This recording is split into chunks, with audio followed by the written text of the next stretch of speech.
राजौरी पुंछ के जब से ST2 मिला है वहां उन लोगों को लोन नहीं दिया जा रहा है। ST2 वालों को मैं ऑनरेबल मिनिस्टर साहब से गुजारिश करूंगा कि इस पर गौर करें कि जो ST2 वाले once they have the certificate of the scheduled tribe there is no need of a special order from the government department of GAD।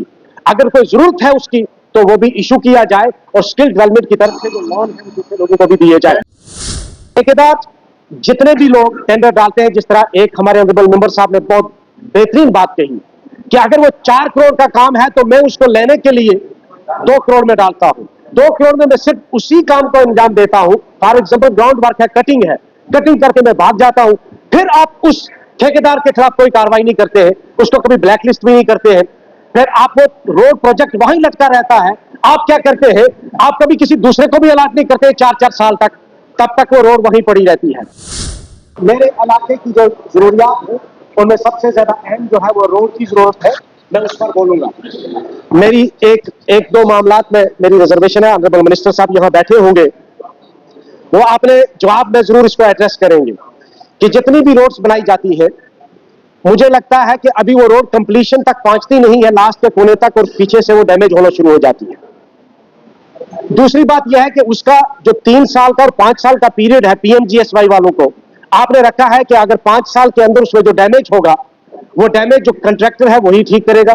उसके लिए पैसा मुख्तस किया जाता है, पहले से ही सेव किया जाता है, वो पैसा कभी भी इस्तेमाल नहीं होता और वो ठेकेदार फिर भाग जाता है।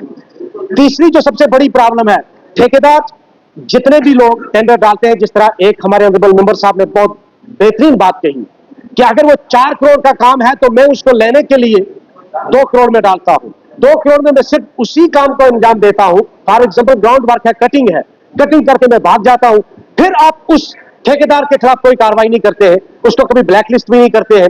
फिर आप वो रोड प्रोजेक्ट वहीं लटका रहता है। आप क्या करते हैं, आप कभी किसी दूसरे को भी अलॉट नहीं करते 4-4 साल तक, तब तक वो रोड वहीं पड़ी रहती है।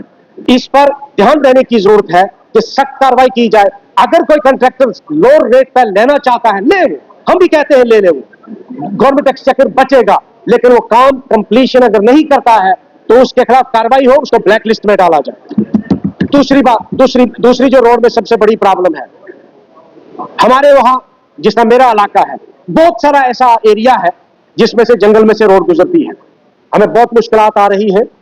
अगर छोटा सा पैच कोई जंगल में है वो रोड पूरी स्टाल हो जाती है।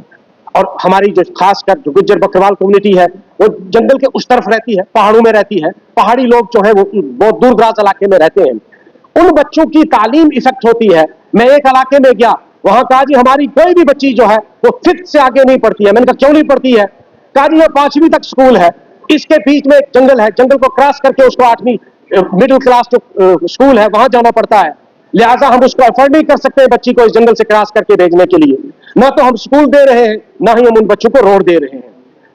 हमारे इलाके में बहुत सारा एरिया जो जंगल का है उसको थोड़ा सा सिंप्लीफाई किया जाए। मैं जल्दी में, क्योंकि वक्त कम है, स्किल डेवलपमेंट वालों को राजौरी पुंछ के जब से ST2 मिला है वहां उन लोगों को लोन नहीं दिया जा रहा है। ST2 वालों को मैं ऑनरेबल मिनिस्टर साहब से गुजारिश करूंगा कि इस पर गौर करें कि जो ST2 वाले once they have the certificate of the scheduled tribe there is no need of a special order from the government department of GAD। अगर कोई जरूरत है उसकी तो वो भी इशू किया जाए और स्किल डेवलपमेंट की तरफ से जो लोन है वो दूसरे लोगों को भी दिए जाए। माइनिंग के लिए मैं 2 मिनट लूंगा। माइनिंग में कुछ हमारे जो नाले हैं उनमें हैवी मशीनरी लगा के इतना उनको डग डीप कर दिया गया है कि उसके आगे जितनी इरिगेटेड लैंड है तो उस पानी से महरूम हो गई है। उस नाले से उस इलाके में इरिगेशन नहीं। जिसका तरहाल है, मैंने कई बार डिप्टी कमिश्नर साहब से भी कहा क्या ये इलीगल माइनिंग है या लीगल माइनिंग है। वहां का एक डेपुटेशन आया, क्या हमारी सैकड़ों कनाल जगह जो है वो इस वक्त